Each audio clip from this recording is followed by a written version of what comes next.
Assalamualaikum dan selamat sejahtera. Bertemu lagi kita dalam mata pelajaran Sejarah tahun 4. Tajuk yang akan cikgu sampaikan pada kali ini ialah Kenali Tokoh Terbilang. Standard pelajaran 5.1.2, K5.1.4 dan K5.1.5. Murid-murid boleh rujuk buku teks halaman 108 dan 109. Dalam pelajaran kali ini, murid-murid akan belajar tentang maksud tokoh terbilang. Yang kedua, ciri-ciri tokoh terbilang. Yang ketiga, nama-nama tokoh terbilang serta sumbangannya terhadap kemajuan dan kegemilangan Kesultanan Melayu Melaka. Tokoh terbilang memainkan peranan penting dalam kegemilangan Kesultanan Melayu Melaka.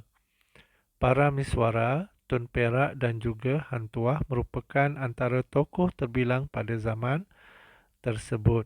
Murid-murid boleh rujuk ilustrasi gambar tiga tokoh terbabit iaitu para miswara, Tun Perak dan juga Hang Tuah.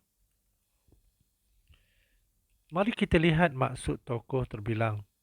Tokoh terbilang merupakan individu yang dihormati dan disanjungi oleh masyarakat.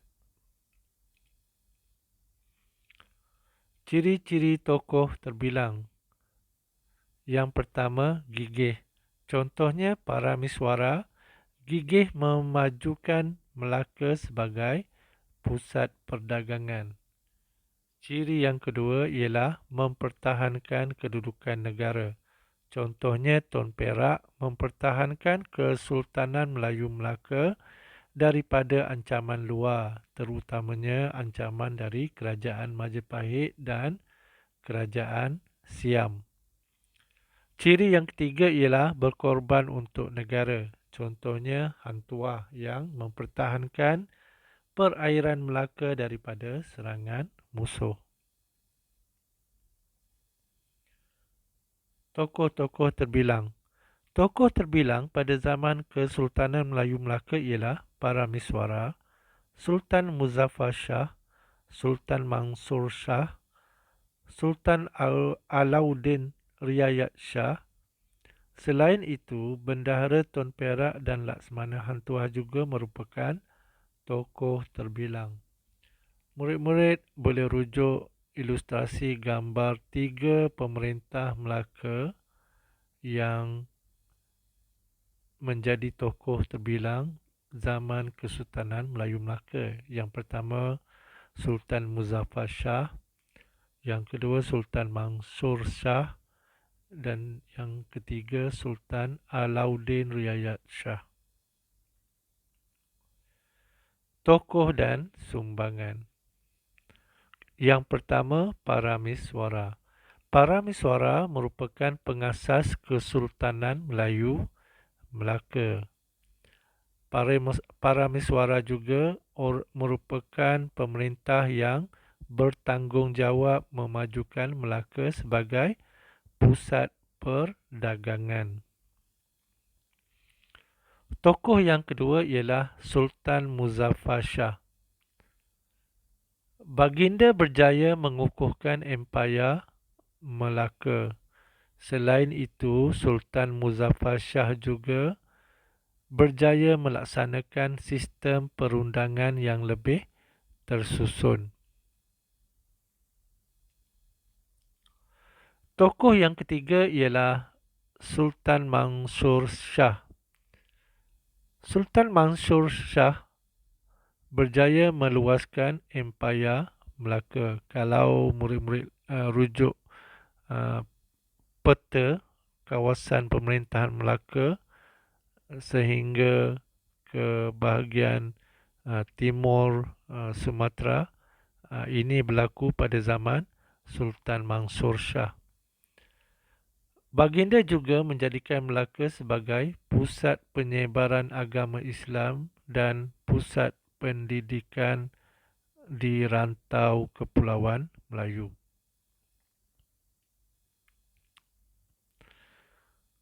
Tokoh yang keempat ialah Sultan Alauddin Riayat Shah. Baginda mengambil berat tentang keamanan dan keselamatan dalam negeri. Baginda amat prihatin dalam menjaga kebajikan rakyat. Ada satu cerita tentang Sultan Alauddin Riayat Shah ni ya, murid-murid, iaitu baginda seringkali menyamar melakukan penyamaran pada waktu malam, keluar dari istana untuk melihat rakyat jelata. Di samping itu baginda berjaya menangkap pencuri yang ingin mencuri di dalam rumah rakyat Melaka. Itu salah satu contoh sifat dalam menjaga kebajikan rakyat yang ada pada diri Sultan Alauddin Riayat Shah. Seterusnya, tokoh yang kelima iaitu Tun Perak. Tun Perak berjaya menguruskan pentadbiran secara sistematik.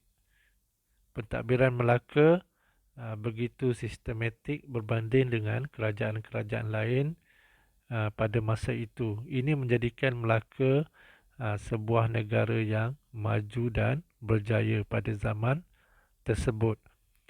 Tun Perak juga menunjukkan kesetiaan yang tinggi terhadap pemerintah.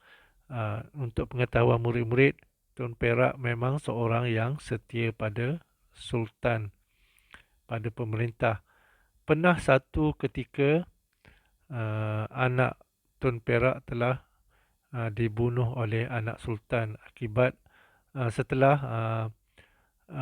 bila mana anak Tun Perak bermain sepak raga, bola sepak raga tu terkena kepada anak Sultan Mansur, terkena tengkolok sehingga jatuh. Kemudian anak Sultan ni begitu marah dan menikam anak Tun Perak sehingga mati. Tetapi Tun Perak tidak